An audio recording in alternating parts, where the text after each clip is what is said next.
yours.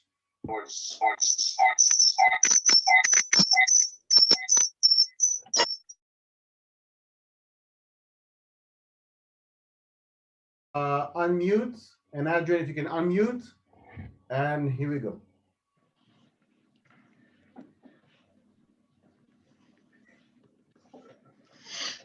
Shalom, Chaverim. Good afternoon for you. Good morning for me. This is our last session together today. It's mostly a Q&A with a little bit of summary. The first thing that Omer and I decided that we would do is to revisit, go back to the session we were doing yesterday on the miracles of Jesus, and pick up in that last little chunk, that last little section that we did not get to, which was resurrection, Tchiyat HaMetim. Is that okay with everybody? Okay, so I'm going to share screen, and we're going to go back to that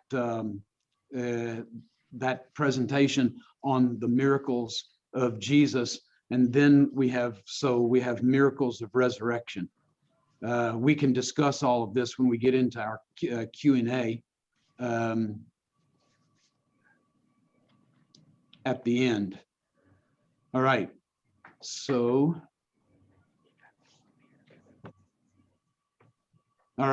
miracles of resurrection.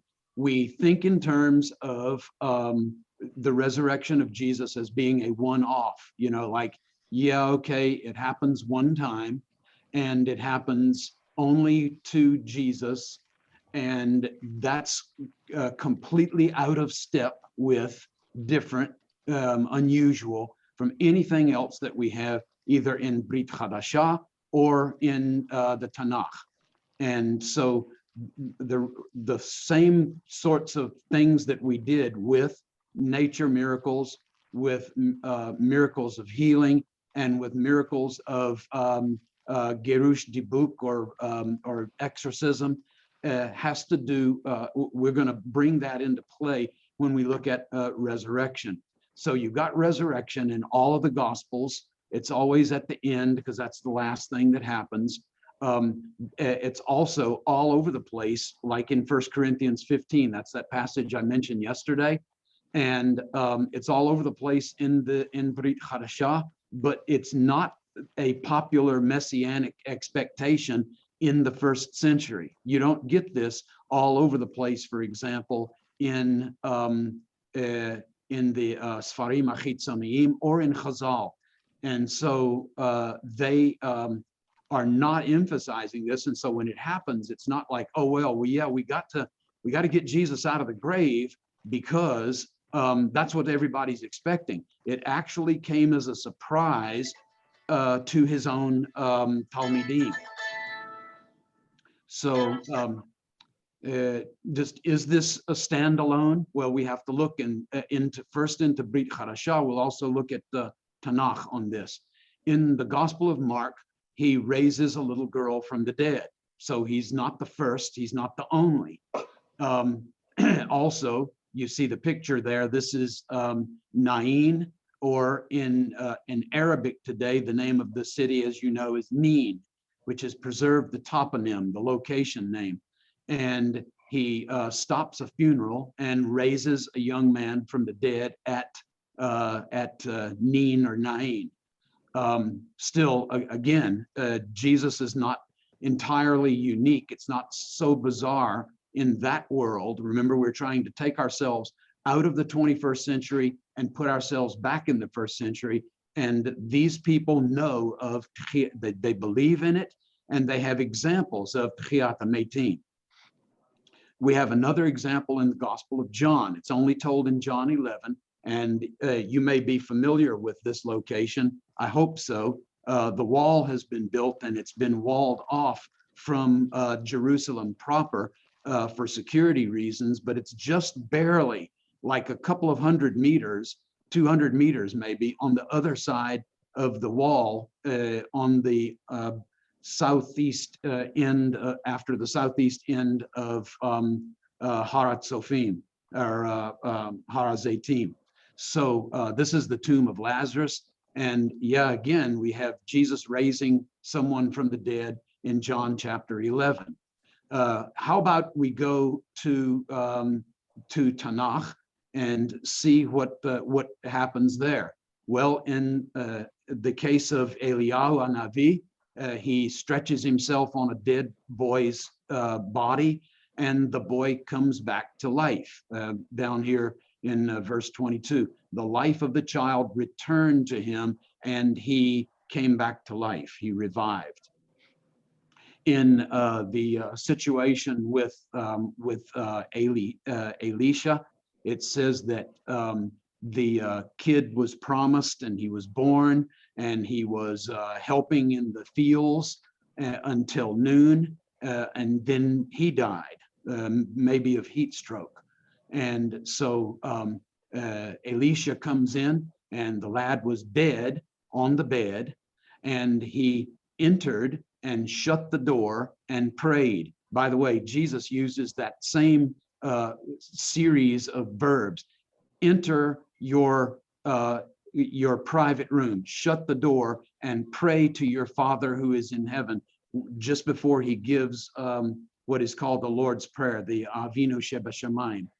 And so he goes like Eliyahu, he lays on the boy, and he stretches himself on him again, and the flesh of the child becomes warm, and the lad sneezed 7 times, he got up and he opened his eyes. What's interesting about this, again, is the geography, because this is happening in Shunem here. This is Moreh,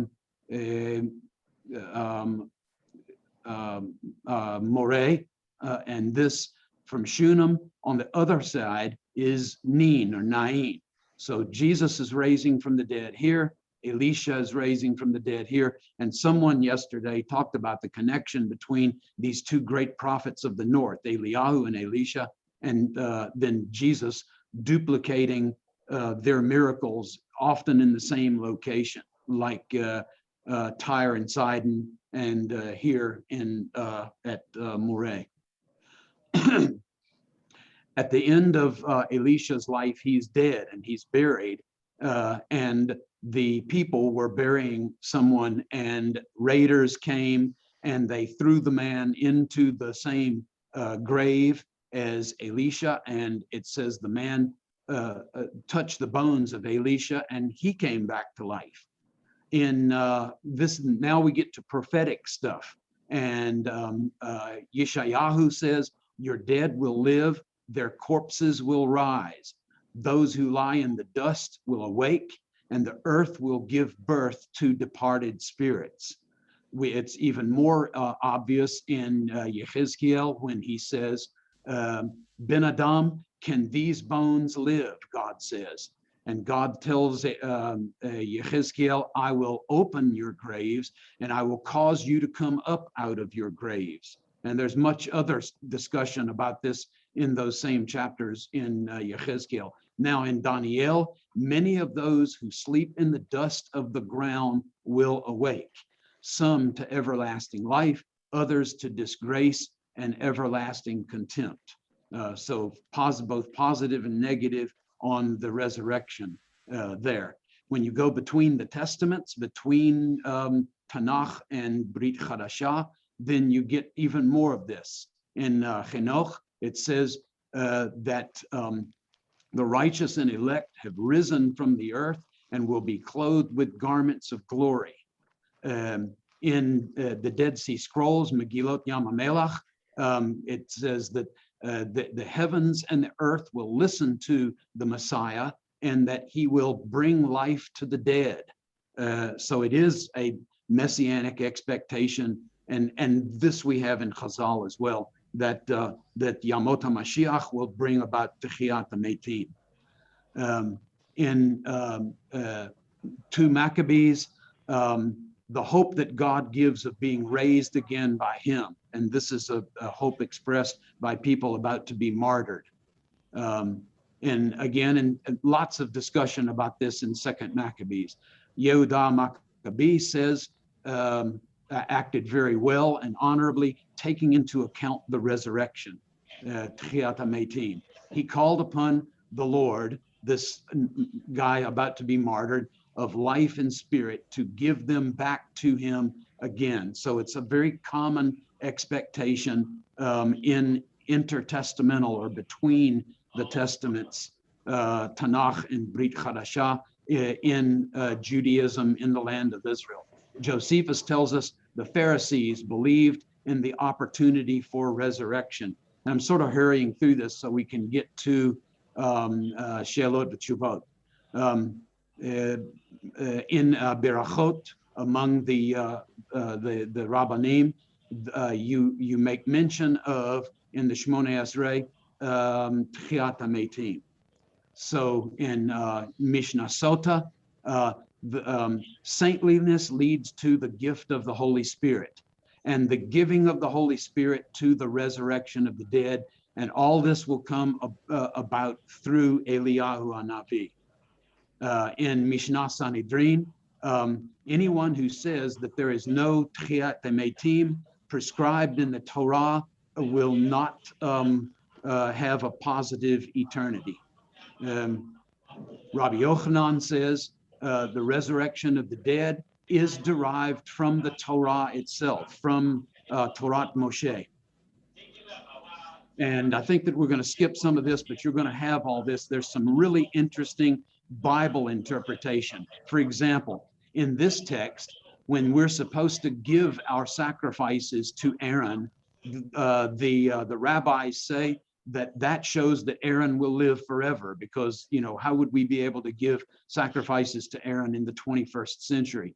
Only, and this proves that there is life after death and resurrection from the dead. And since that command is given in Torah, well, then that means that Torah teaches eternal life and resurrection of the dead. Then you get another way of Rabbi Simai. It says that the land is promised to the Avot, the patriarchs. And he says, I'm going to give them the land of Canaan, and I'm going to give it to them forever. Well, how do you give land to dead people? It's evidently because God understands that the Avot are going to live forever via Tchiat HaMetim.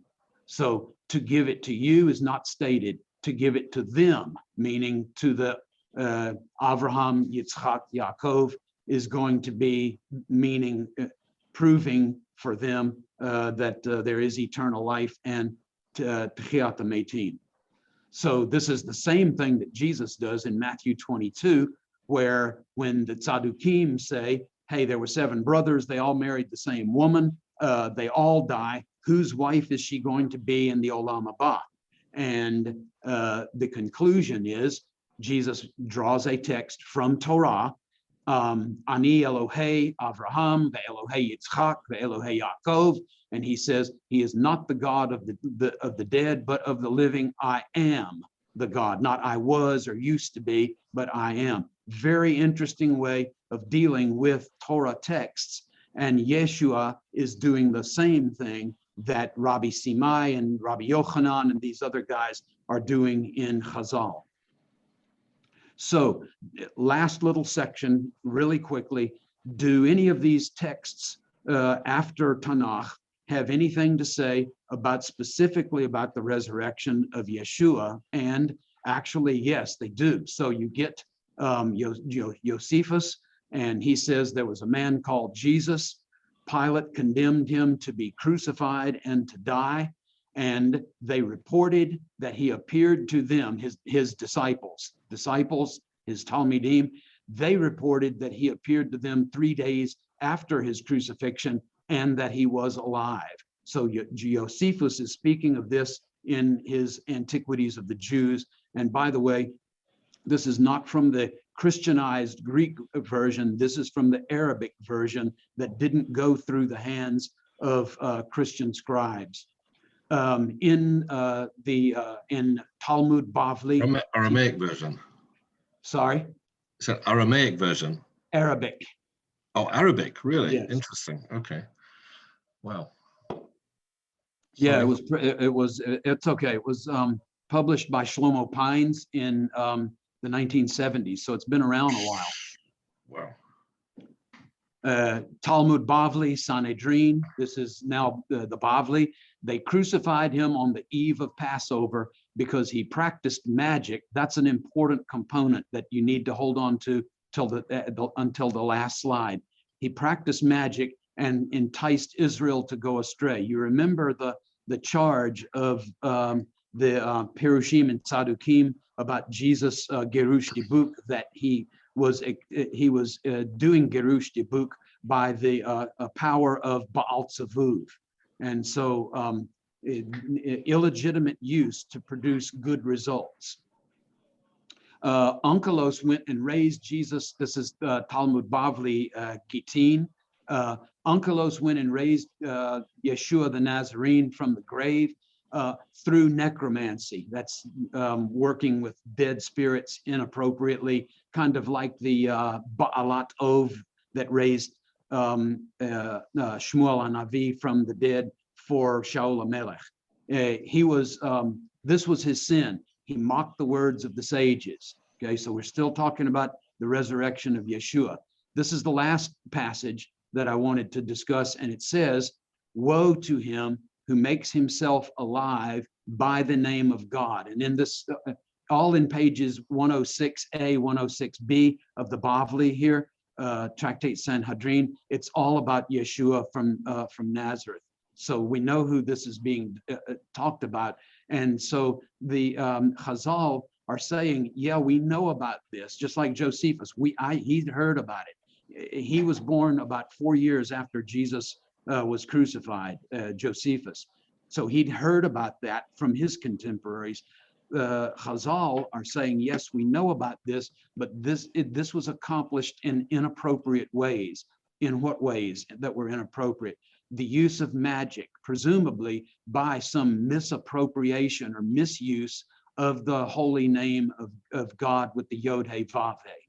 So very interesting material that we get not just from the Brit Chadashah, but also from Tanakh and also from these Sfarim Achitzoniyim, V'gam ken Chazal. And that's the end. There's more stuff if you want to take a look at it at any time, even after the course on Facebook as well as YouTube, and you're more than welcome to any of that. There's no login, there's no subscribe that you have to do. You don't have to give any personal information. That stuff is there for you. Siamti. Okay, can I ask a question? Please. Good morning, Dr. Nunley. Hi. Hi, this is Jacob. Yes, Yaakov. How are you, sir? Well. Okay, I have two questions for you. I've written them down so I don't wander off. Are Messianic churches as a rule RT? What do you want to know what the RT stands for? No. Are they, as a rule, are the Messianic churches RT? Replacement theology? In the United States, no. Yeah. Okay. In Eretz Yisrael, I'm not that familiar with the movement of the Mashiachim, so I can't speak to that. Okay. And number two, the Mennonite Church. Is it as a rule RT, or does it vary, or yet, I'd like to know. Yeah, about the Mennonites. Do you have groups that come that are Mennonite? Yes and no. It's just I have a very good acquaintance who's a Mennonite, and it would explain something if I would know where they are. Yeah. Okay. Possibly, because as I mentioned in that video that you guys were working through this morning, there are components of just about every Christian group, including Protestant groups, that are replacement in their. They believe that they are replacing ethnic Israel in the plan of God. So I can't say for sure, and it might come down to individual groups of Mennonites. They're spread out all over the place, but there's certainly the possibility there. Okay, maybe if Adrian or Omer if they've had experience. I'm just curious. It's not that important, but I'd just like to know. Okay, that's I it. Thank think you. that more than likely, Yaakov, the best way to get to the bottom of that, if you have that kind of friendship, is to ask the person Okay. Just ask himself. him. Just ask him. Okay, thank you. Most groups that hold to this are not, it's not like sewed, it isn't in secret. They're pretty proud of their position vis-a-vis. Wave, do you want to unshare, and then we can see, you'll see the gallery view again. You'll see who's talking to you. I'm sorry. Sorry. Do you want to unshare, like end screen I share? can. I thought about doing that, Adrian, but I didn't know if maybe somebody wanted to refer to a specific slide. okay. So Okay. it's up to you. I can Gotcha. always migrate back to it. Yeah. Unshare. Sure. Lacey says unshare, so that's the end of the discussion. Can I ask a question? Yes, please, Asaf. All right, so actually I listed 3, but you don't have to refer to all of them just based on our time, and I know others have questions as well. The first one is, if you can elaborate, you mentioned it in a sentence about the concept of dual covenant. So if you can just elaborate a little bit on this. You mentioned today that there are examples of 16th century Christian Zionism. And I was wondering if you can just share one example. And finally, this is my last question, something I'm always curious about. If you can say something about the language that Jesus spoke, and where do you land Okay. in this? More in the Aramaic side, more in the Hebrew side? So those are just 3 things that came to my mind. Thank you. Thank you. You guys are full of so many great questions. And I'm not just talking about today, but all the way from the beginning, that you all amaze me. So thanks for your interest in all this. Very seldom do I get to do these kinds of things with people with your level of interest. So God bless each one of you. Y'all are so cool. Dual covenant. You guys win the prize. You just take the prize. Dual covenant began to be, people were toying with this even in the 1600s CE, around the time of the Protestant Reformation, when the Protestants broke away from the Roman Catholic. And so that has been kind of on the table, discussed, an option for 400 years, a little bit more, almost 500, around 500 years, as long as the Protestant Reformation has been around. So are there people who still subscribe, believe in dual covenant? People like John Hagee. And he brings lots of people to Israel, by the way, dual covenant. So it's not like you get one swipe, one selection. It's like Christians can be the people of God under, quote, the new covenant, and Jews can be the people of God under the original covenant. And that's just one option, one way that people have exercised to kind of explain where Jews are today in the big picture plan of God. Is that enough, Asaf, or are you looking for something more specific? No, that was great. So basically there are 2 roads to heaven. One of them is the old-fashioned Jewish road, and the new one is the new covenant, if I got it right. You can put it that way. I didn't put it that way. Yeah, that's a quick way of saying it, I guess, if you can live with the terminology. All right, so the modern Christian Zionism, well, like the Not modern. My question was, you said that there are examples of Christian Zionism as early as the 16th century. Yes. I never came across that before. That's why I was curious. Well, you know, people think about it in terms of, yeah, that started maybe in the 1970s with the International Christian Embassy being started in Israel. They were big in the early 1980s when my wife and son and I were living in Israel, and they're still around today. And you have other groups as well that are very pro-Israel, Zionist, Christian, etc. I personally identify as a Christian Zionist myself, although I'm not a member of any group. That's just what I believe. It's what my wife and I have lived out for 40 years. And so, yeah, most people think that, yeah, that idea got its start in the 1970s. Not true. Again, it's been around since about the Protestant Reformation. You had people who were actively involved in promoting a Jewish homeland in Eretz Yisrael. And that's just a part of the historical record. The idea that this just recently started within the last 40 or 50 years is a little bit of historical ignorance, and B, this kind of societal idea that the whole world began and will end with our generation.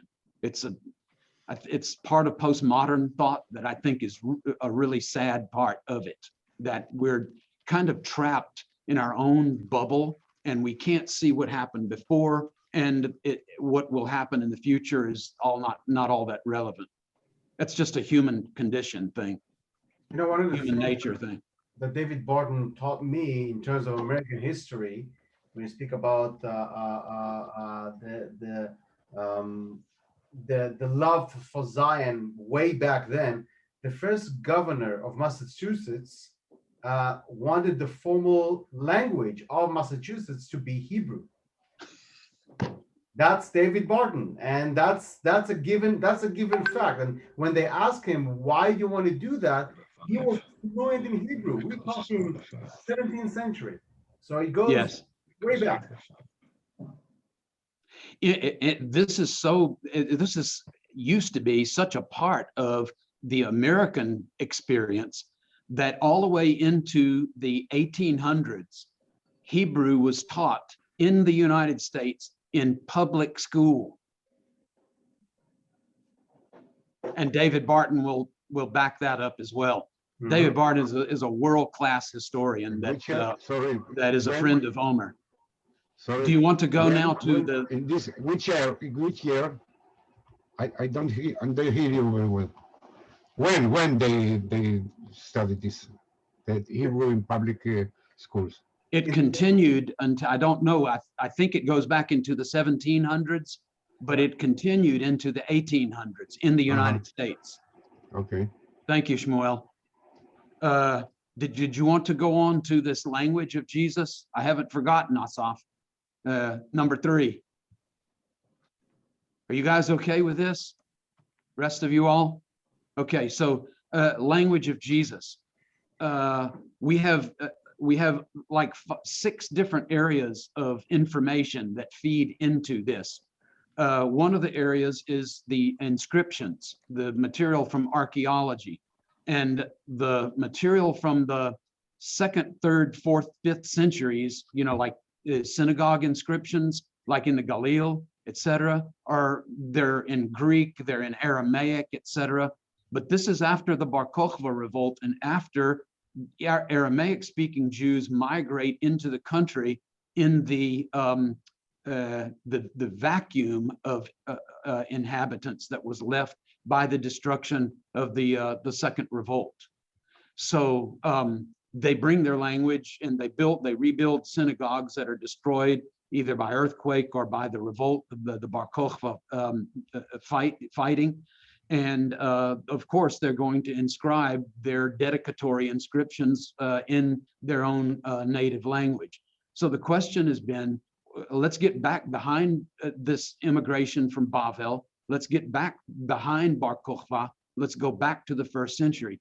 And so with almost without exception, the inscriptionary material coming to us from the 1st century, whether it's in the Galil, it's around Jerusalem or whatever, is in Hebrew. Most of the Bar Kokhba letters are in Hebrew. Almost all of the Megillot Yam HaMelach are in Hebrew. When you get numismatic evidence or coin evidence, the coin evidence is showing Greek on one side of the coin, and invariably, with only one exception that comes in the days of Alexander Yanai, you have Hebrew on the other side. So Greek and Hebrew, not Greek and Aramaic. The other literature of the period, whether it's Ben Sirah, it's Tobit or Tuviahu, right? Tuviahu, or Chenoch, or whatever. It's the original language of writing is Hebrew. When you get to the Brit Hadashah, the stuff that Yeshua is saying, if it's translated from Greek back into a language, it's very difficult in most instances to fit that back, the idioms, the expressions, and what have you, back into Aramaic. But it fits perfectly back into a Hebrew context. I only have time for one example, because this is a very long discussion that we usually take an hour to do, and that is in the story, in the mashal that Yeshua tells about the son that ran away to a faraway country. We call it the parable of the prodigal son. When he returns, the father says, put a robe on him and make a feast and stuff. He says also, put a ring on his finger. And in Aramaic, it won't work, because the Greek there, Yossi, you can check this and help me out with the Greek. Thank you very much. Is to give a ring on the finger. That's not good English, but it's also not good Aramaic. This is the way that it's expressed, though, in the Ivrit of Chazal, of the Mishnah. The sentence structure, the bituim, the idiomatic expressions, and all of this are reflecting a Hebrew underlayer, and not Greek or Aramaic or Latin. Let me give you one more area of discussion or of evidence, and this is a part, because I'm very involved in the study of and in the teaching of the geography of the land of Israel, in cities that are founded from Tkufat HaMaccabim all the way through the days of Yeshua and beyond. When there is a new city that is founded, the name is invariably Hebrew and not Aramaic. Just to give you some examples: Sipori, Kfar Nahum, Beit Ani, v'chule. So that's something that you can even play around with. These, by the way, are great discussions to have on your bus. You know, when you're finished for the day and you're going to the hotel, or between sites, maybe going to lunch or coming back from lunch, etc. Instead of that being, like nap time or your downtime, rest time, the first day when I'm working with groups, I declare my bus a rolling classroom, and I tell them, you can turn me off, you can put your earplugs, your earbuds, whatever in, you can turn me off, but don't expect me to stop talking, because I only have you for a week and a half. Those are some good discussions, this kind of stuff that you can have on your rolling classroom. Okay, next. Thanks, Asaf.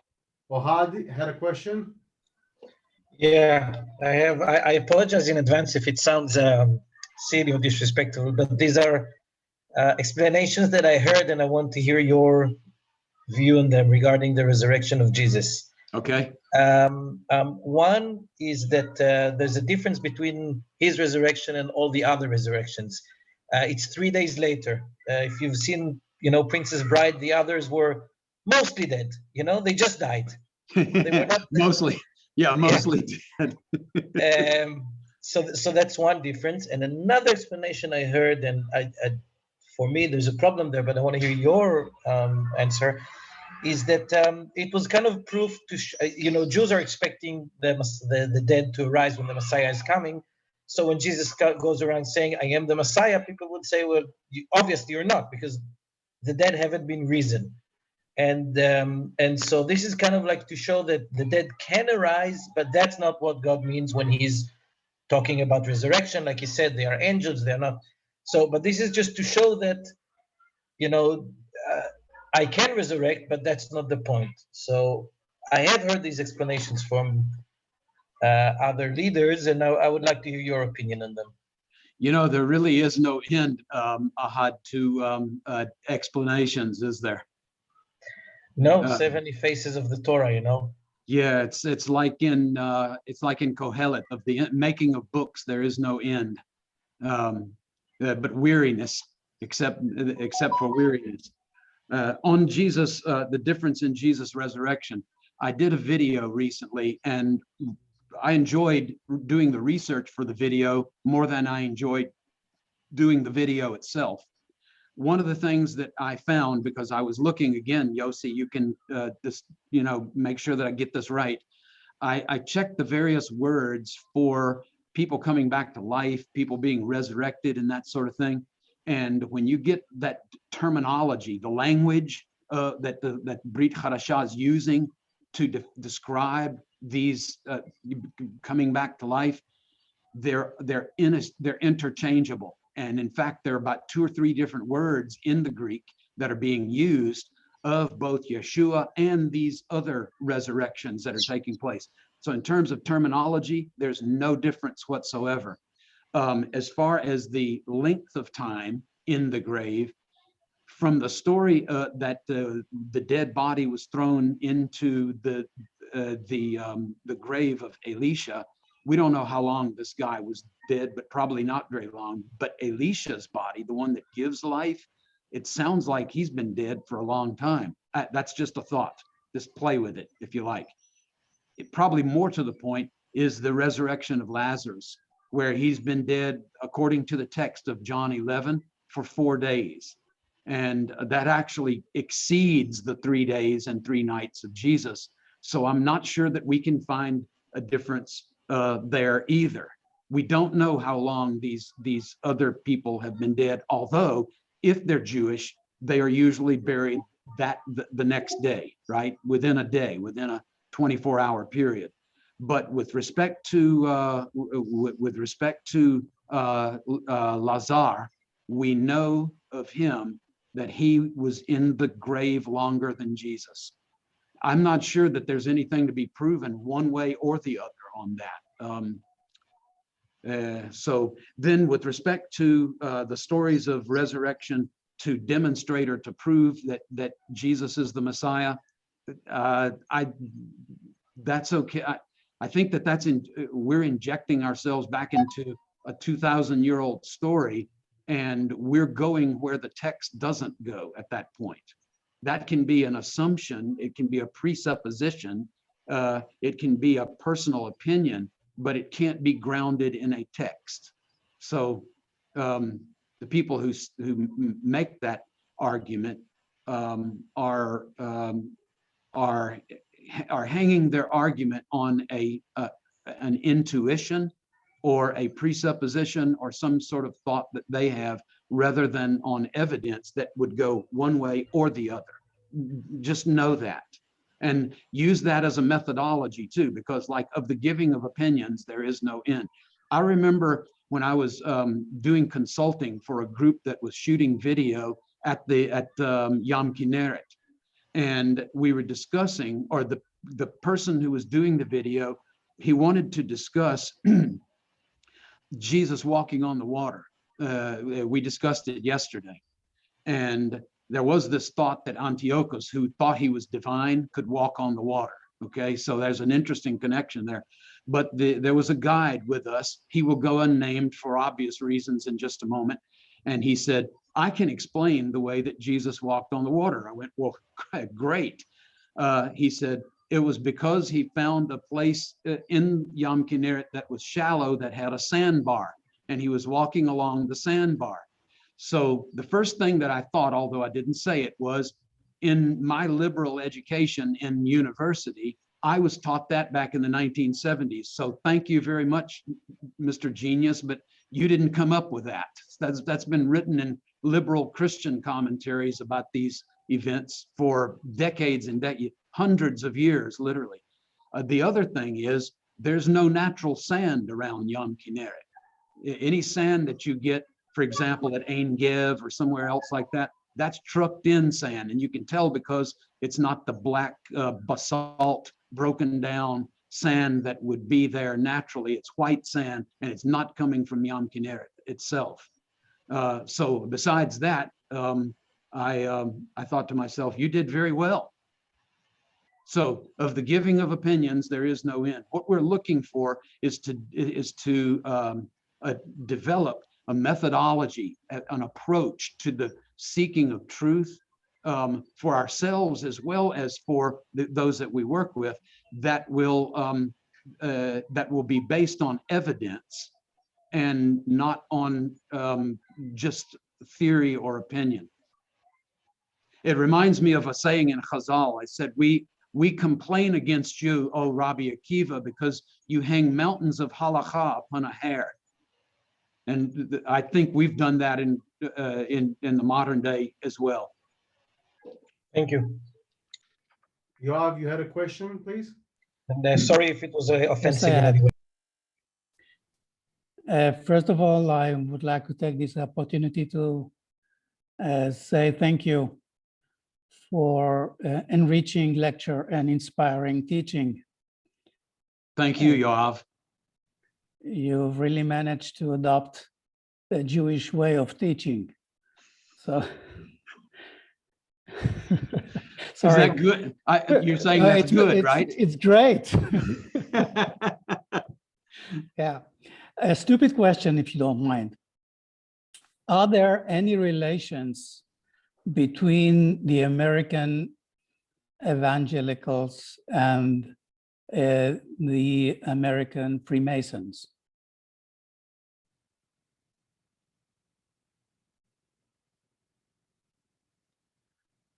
In many evangelical groups, historically, preached against and made rules against, and sometimes made their, for example, pastors, if someone wanted to be a pastor, they have forbidden them to be a member of or involved in any way with Freemasonry. So historically, that's been the way it is. Now we're living in a different time where everybody's making up their own rules and doing whatever they want to, right? It's kind of like in Shoftim, and there was no king in Israel, and every man is doing what's right in his own eyes. And so now this is not even a question. But historically, it has been forbidden, preached against, written against, made a part of people's rules for entry and stuff like that. Very interesting question. Is there a reason why you ask? Mikey, just curious. Curious. Yeah, so used to be very locked down. You can't be involved. Now it's kind of not talked about at all. Thank you. Yes, sir.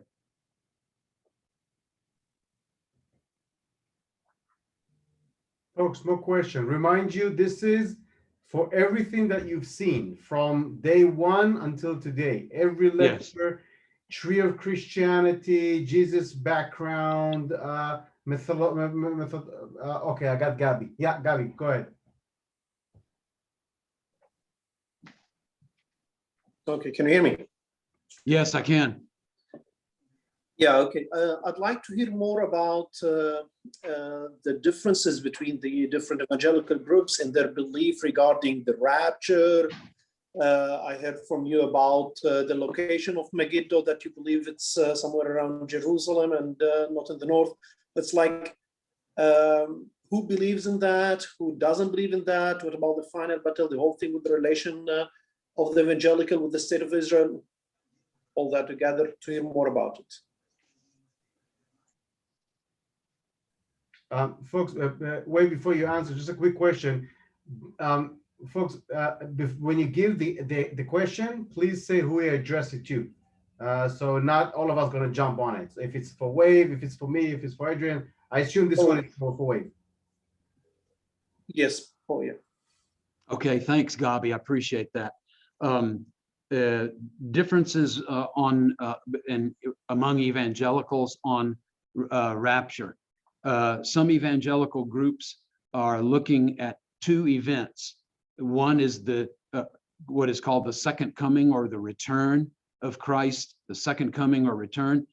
And some groups think that there is going to be a sort of a warm-up event or a precursor to the second coming and the kingdom, the Malchut HaShamayim coming in force, and it's called the rapture. Other groups, especially more recently, have decided that that is not what the New Testament teaches, and have made the two, joined the two into one event, not two events, but one event.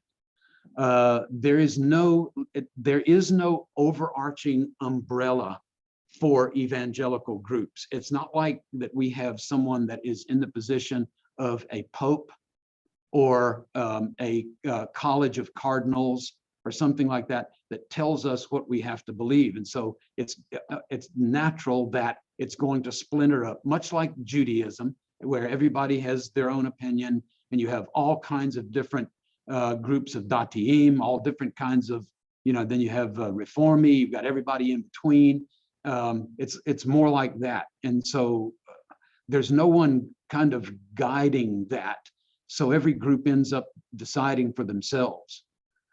What's interesting, though, within evangelicalism is we make a difference between the things that are the beliefs and practices that are absolutely essential, and the others that are not optional, but that are less important.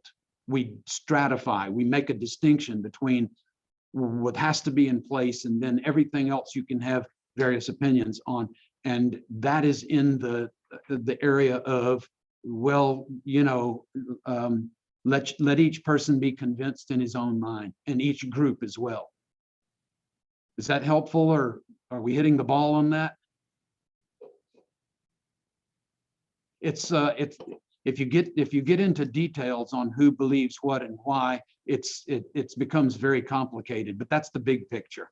It's not what is classified as essential, and so everybody kind of decides goes which way they want to go on rapture or no rapture.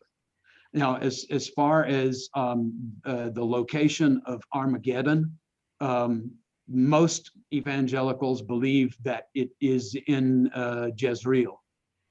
That's just what we've been taught for about going on 200 years now. I think otherwise because of a pasuk in Yeshayahu chapter 14, and also Zechariah 14. It's interesting that it's 14 in both passages, but anyway, I think that it is Jerusalem, because when the book of Revelation is speaking about all the nations of the earth are going to come up against God's people, and then Zechariah says all of the nations are going to come up against God's people. The book of Revelation uses this word Har-Megidon, and that's as far as it goes. But Zechariah is very specific. He says Yerushalayim. He talks about the holy city. So in trying to put everything together, put all the pieces of the puzzle together, to me it looks like that the final event, almost always it focuses on the holy city and not somewhere else. But again, that's in the area, when you're thinking evangelical, essential and everything else. And that's in the area of everything else. So if I get it right, it doesn't mean that I get a free pass into heaven. And if I get it wrong, it doesn't mean that that's going to keep me from the Olam Haba. So. state of Israel, you saw in the presentation today that people are all over the place on this. But there really are two places that you have to be. That you either believe that it's kind of some kind of accident of history, or you believe that this is something that God is doing, and if God is doing it and you are for God, then you need to be behind that. The math sort of works that way. So that leads you to mostly, there are some variations, but mostly either you're going into a replacement theology kind of approach to Israel, and that it doesn't matter, it's an accident, that it's just a historical development, it's a glitch, or into the direction of Christian Zionism. And I know that there are shades in between. It's not just black and white. There's some, people that are very actively, pro-Israel, and others that go, yeah, God bless the Jewish people. I wish them well, So every place in between. Can I ask a question in that connection? Practical question. Maybe also Adrian. We have line, please. Noah was next. We have people. Sorry. There. Yeah. Next, maybe Eba.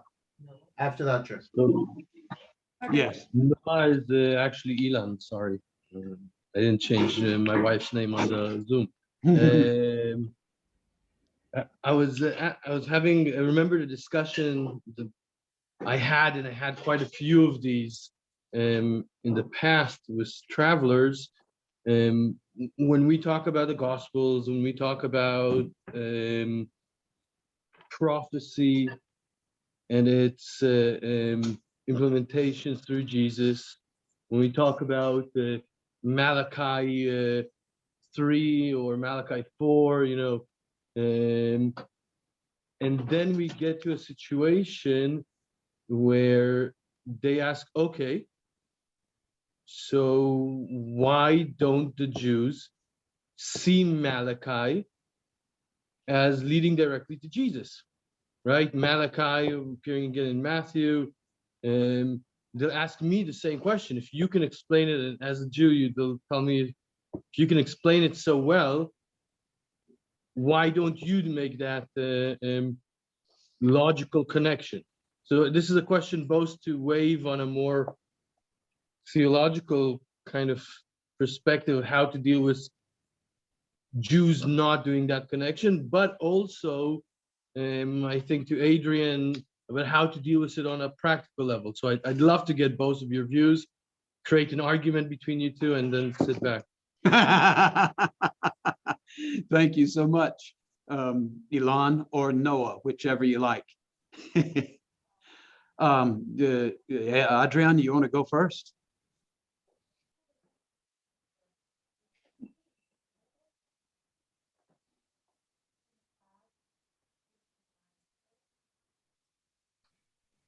Apparently not. Apparently, on mute, Adrian. Sorry, I was a little bit distracted trying to organize the files I've got to send everyone. Numbering has gone all over the place, so we've just sent me the updates, and I'll be forwarding them to everybody. So you go first. Teacher before the pupil. Adrian. All right, so I think that no matter who you are in the whole world, and whether you're Jewish, Christian, Muslim, Hindu, whatever, you come to a discussion like this with certain, I call it baggage, suitcases of things that you carry around that you've collected over your life. And other people would just call those presuppositions, things you have, you suppose before you even get to it. And so some of these things, often your baggage or your presuppositions are going to color. In a perfect world, and in the world that we're told we ought to be living in the world of modernity and science, we come to these things with perfect objectivity. But because we're human beings, we've also learned that that's not always possible. You have family of origin, you have education, you have your own personal life experiences, you have history that has gone before of your people group or your the folks that you share faith with, that kind of thing, and all of this comes into play. So within Christianity, because we don't know these texts, and we haven't had some long history of interpretation, as for example with Chazal, then we don't have front loaded. And so we look at that text and we go, oh, well, obviously anybody would look at that and they would make the connection between Jesus and John the Baptist, Yochanan HaMatbil, and the end of time, final judgment, the Yamot HaMashiach. Those are all just kind of things that, yeah, that's okay. If that's what you say it is, preacher, teacher, person on television, well, then fine, we'll go with that. You guys have got considerably more history with this text. Like, I don't know, Malachi was one of you, right? So from the very beginning when this was written, this text has been created and then interpreted within Judaism. You also have some very, very unfortunately sad and negative experiences with people who call themselves Christians, whether that's the Tzalbanim or it's the Nazim, whoever, the people in the pogroms from Russia, etc., Ukraine and the like. And there's a whole lot of history that says, well, we might not know exactly all the details of what that means, but it sure doesn't mean what they think it means. And so by almost process of elimination, then that becomes a non-possibility. You know, we have in some way, what's the word? We've taken ourselves out of the equation by the way that historically we have conducted ourselves. We've disqualified, that's the word I'm looking for. We've disqualified ourselves from speaking into this because of the way that we have treated the Jewish people, the way that we've sometimes abused and misused the Bible. And so if we're wrong about that, then we're probably wrong about Malachi Perek Gimel, which we call Perek Dalet. So I guess that's kind of what I would say on it. Can you help me, Elon, I'm looking at the name, to fine tune my response any better than that? Yeah, it's a very delicate question that I have a lot of times. Obviously, you know, evangelical groups or many Christian groups that people who are coming to strengthen their faith, and they give me as a lay Israeli guide so much importance. Then they get to a situation where it's complicated. When I explain, right, the connection between, I'm just taking Malachi as a good example because it's easy to use. Yes. But everything I said would be true of all the other.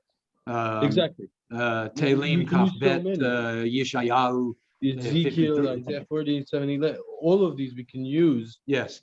And then they are surprised. And the place, I always feel a little bit disingenuous when I say it, and I don't like that position. But I tell them, look, I read it the way I was taught, and I read it the way I grew up. I grew up when I say the word Bible, it just plain ends before Matthew.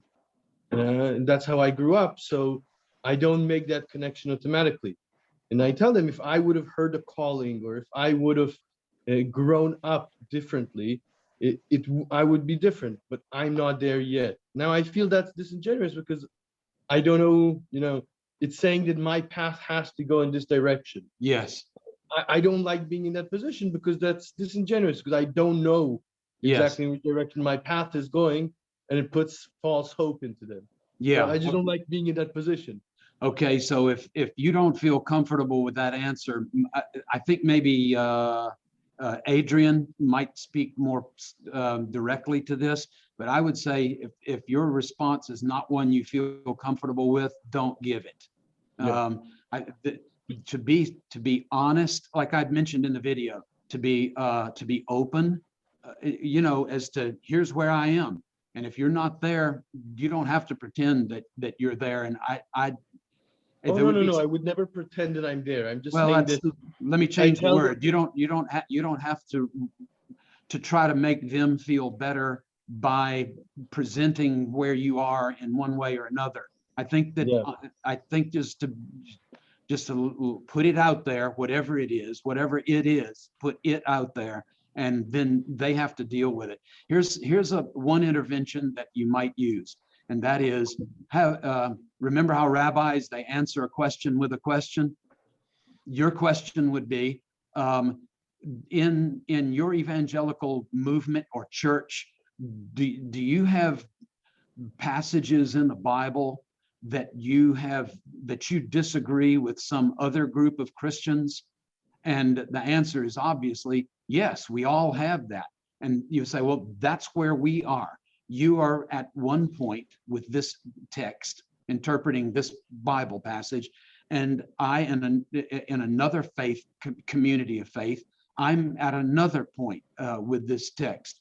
But what we can do, since we share this text in common, is we have the ability to discuss this and to advocate the merits of our positions. And at the end of the day, we give chibuk and go away as friends. Okay, without wanting I like to be that late. one. That one was really a very interesting answer, and I'm taking that. Okay, so you don't need my answer. He may not, but I do. Let me hear it, Adrian. Hang on, what? I'm buttering the toast Ask on it the again. right side. Ask the question again, but be very, very sharp with it, because I'm afraid it wasn't 100%. The question is very simple. It's when you're guiding evangelicals or any faith-based group, and you are there helping them understand the connection between the Jewish scriptures and the New Testament, the Greek scriptures, and they understand something through that. And then they say to you as a guide, if you understand that and if you can make that connection, why don't you believe in that connection as a Jewish guide? Okay. How to deal with that question? Okay, I deal with it very simply, and it depends entirely on the group. And I will often say, I'm here to help you. I'm here to be your guide. I'm not here to be your theologian and what my personal views are quite irrelevant to the tour and to your purposes in the tour. But if you want, one evening, I'll sit and I'm prepared to talk to you. And very often they say, no, we all want to know. Like the whole group wants to know. But I won't do it early in a group because I don't get yet that feel for how far I can go with them. Good point. So I need to wait. Like usually you'll start in the coastal strip and you'll end or in the south, in the desert, and then in the coastal strip, and then you're going into the Galil. By the time in Jerusalem, I know my group. I know what I can do with them and what I can't do with them. I read their body language when I'm teaching things and see if they want it or they don't want it. Can you hear me? I know he's gone off in the distance and disappeared into an air conditioner or something. Anyway, no, for the question. So what I do if I'm being pressured, and I have worked with groups that pressure me from the outset, and I've worked with other groups when I'm reading from the red letters, in other words, the direct quotes of Jesus in the Galil, and some people come up to me and say, you say you're Jewish, are you Messianic? And I say, no, I'm not. They said, but you read these texts with such passion. How's that possible? And then they say, well, we can't understand it. You've got to explain. Where do you stand on this stuff? So eventually it will come up one way or another. If I've got aggressive evangelizers in a group, and that's sometimes, but not very rarely, but it does happen, I say to them something very simple. Did your faith, you, the one who's evangelizing, did your faith come from being browbeaten? Or did it come from a connection you made with God? And you can even say, did it come to you through revelation, through the Holy Spirit? And they'll say, well, of course. I'll say, thank you. That revelation has not come to me yet. And you can browbeat me now from the start to the end of the tour. If that's all you want to do with me, it's not going to make any difference. I'm sorry. Because I have my personal relationship with God. It's my business. Generally, that will shut up even the most fanatical evangelizer, because it's an argument used by them back at them. It doesn't work. But in general, I'm happy to open up to people what my views are. If it's a group that just out of pure interest, and the vast majority, I would say like 90% of the times, they're just interested. They want to understand by the way I present things. Well, what do you actually believe? It's just curiosity. They want to know where you stand, and they respect that. I find that is far more common than someone trying to put you in an awkward corner. And it comes entirely down to your human relations with the tour leader and with the tour in general, and reading their body language when you're speaking to them. If you see this, you're getting these blank looks, or they're looking away, or what have you, you know you've got to change. That's the moment. Change the subject. They're not engaged. It's the basics, alphabet of guiding. If they're not engaged, move on. And you can see if they're responding to what you say or not. You see those wow moments when all the jaws drop. That's like the best part of a tour. The best part of a tour. You give them something they never thought of before. Folks, I want to be respectful of the time. So we have 3 more questions in line. I have Eva, I have Yariv, and I have Shmuel. So Eva, please. I'd also like to hear hello. one other person that's never asked a question yet. Yeah. This is in connection to when we spoke before about the modern state of Israel. So one practical question, maybe to Adrian also. Do evangelical groups visit Mount Herzl? Do they visit Yad Vashem, the Knesset Menorah, these parts of Jerusalem? Are these topics which we can talk about on the bus, which interests them? Okay, I've never taken to Mount Herzl an evangelical group. I take virtually every evangelical group that I have to the menorah at the Knesset, because 90% of that menorah is pure biblical. And there's some of it that's from later, but the vast majority of it, it's like I'd stand there with my laser pointer and I say, okay, who's this? And if no one guesses it, then I'll give them a book in the Bible and say, well, it appears between this book and that book or something. It's like a guessing game.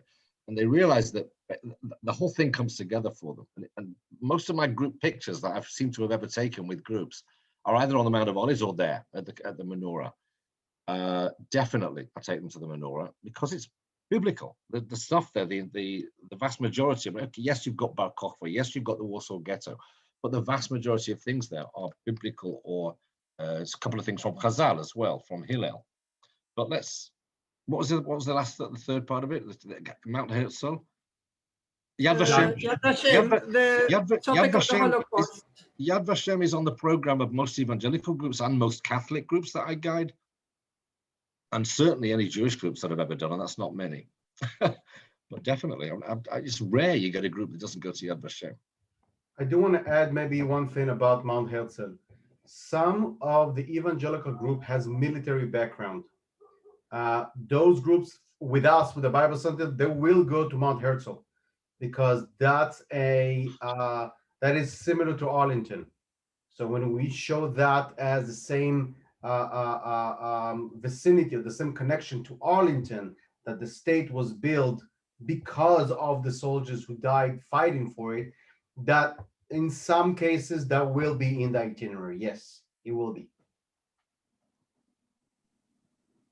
In the groups that I take, we almost always go to Yad Vashem, and I make sure that I do this. And it's a very personal moment for me but I'm wanting it to become a very personal moment for them as well. After we have done the tour of the facility of inside, we go to the trees for the righteous Gentiles, and I take them to the family tree of the Ten Boom family, Corrie Ten Boom, and her sister and father who perished in the Holocaust.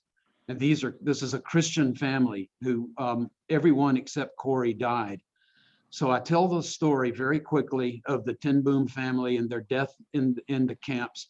And then I explain to them, I give them about 4 examples of people in my life who are Jewish people who were personally touched by, involved in the Holocaust. And I tell them, because of that, I have become a son of the Holocaust. And I have made my decision about the way I'll live my life and the way that I will support the Jewish community in Israel and outside of Israel. And now this is how it becomes personal to them.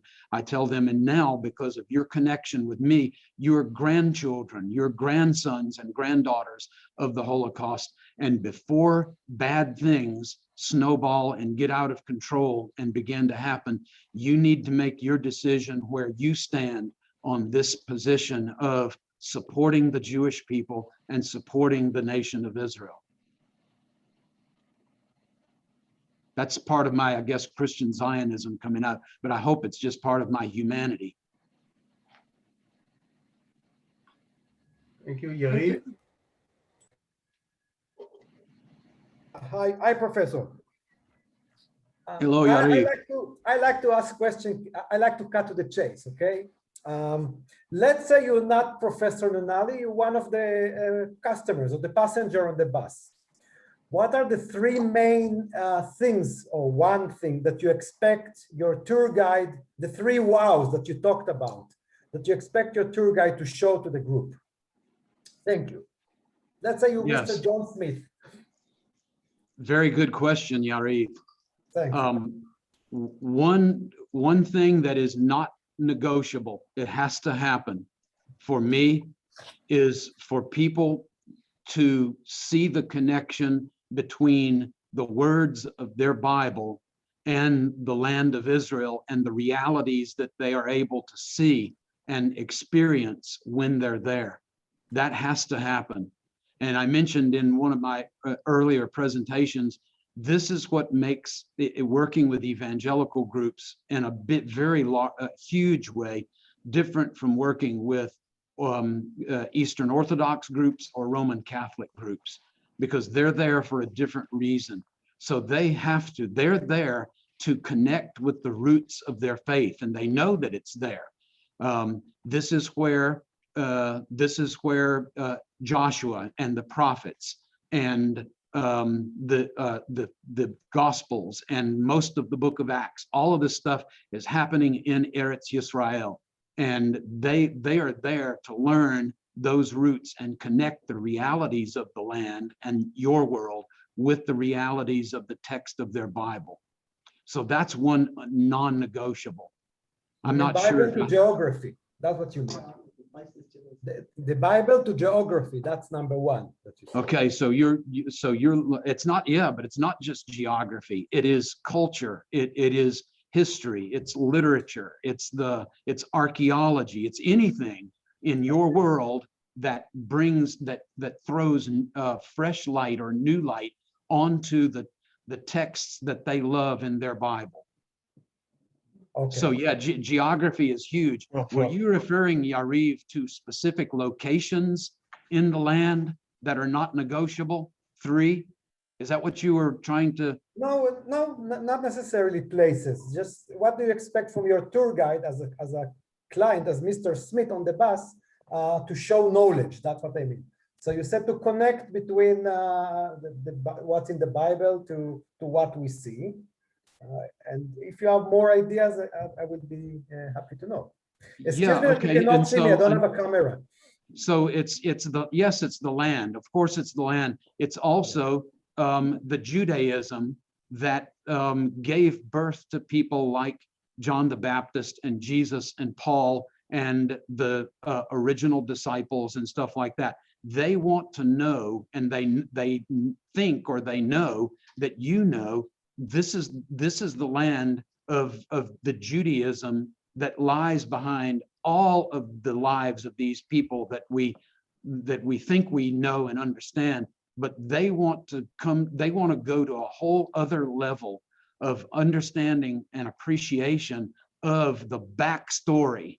There's the play that's going on, and then there's all the other stuff that's, the props, the stuff on the stage behind the actors. They want to learn that so that these Bible passages, they achieve a deeper, clearer understanding of what's going on in their own Bible. That's maybe a second thing. Some other things that I want them, they may not be there for that, but that I want them to get is this Jesus in context. And we've been doing this for the entire class so far. With the presentations, you're going to get more when you do field work and that kind of thing. But to come away with an appreciation of this Jesus, the first century land of Israel Jew, who's steeped in Pharisaic thought and practice, who talks like a rabbi, walks like a rabbi, thinks like a rabbi, has disciples like a rabbi. All of these things they've heard bits and pieces of in sermons and things they've read on the internet and whatever, but you have the chance for a week and a half or so with these people to give this stuff to them that is up close and personal for a week and a half, and give them take them to a depth and a level of appreciation and understanding that they are not going to get for the rest of their lives. I don't mean to put too much burden on you, that you have to carry, but that is that was a very good answer. That can happen. In fact, it happens with every group that I've ever been involved with in any way, one way or the other. I read some statistics. You can look at them at Bible.org that over 90% increase in the depth of their faith. Over 90% increase in their engagement reading the Bible, and over 90% feel like that they are not over 90%, almost 90% feel like they grow spiritually because of their study in the land of Israel. That's phenomenal change inside of an individual, most of whom are already fully baked adults.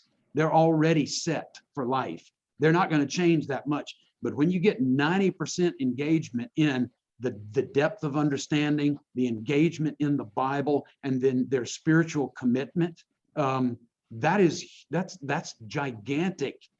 That's seismic change in a human life, and it's possible partly because of what you and I do with them.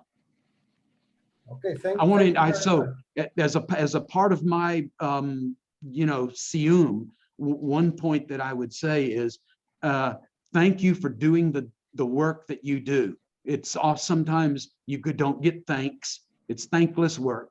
Sometimes it's up late at night. Sometimes it's mostly trying to fix problems and stuff. But thank you for choosing to not be an engineer or a doctor or a scientist or a lawyer. Thank you for choosing to be the kind of person that will take these people by the hand who know almost nothing and who think they know a lot, and then actually helping them to know a lot when you're finished with them. It's not easy, it's thankless, but thank you for doing it. I think you're amazing people. And I also want to thank you for investing in yourself, even during COVID, and taking the time to sit in front of Omer and Adrian and especially me, and for all of the affliction, for all the pain, I'm sorry, but for all the good stuff that we've accomplished, I'm thankful. So thanks for being a part of the class. Thanks to you. By the way, I'm an engineer who changed career. Okay, about the engineered part, I take that back then. Yeah. No, but tour guide is my passion.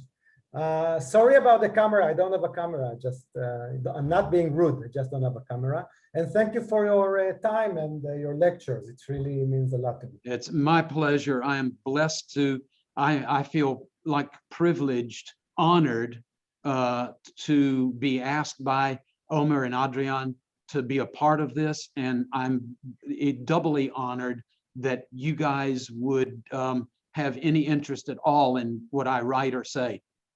I'm thankful. I'm my Kosi Rivaya. So, folks, I'd like to take this opportunity. First of all, let me shut down the recording. This will be again up on the website, up on YouTube without limitation. You can see that as much as you can.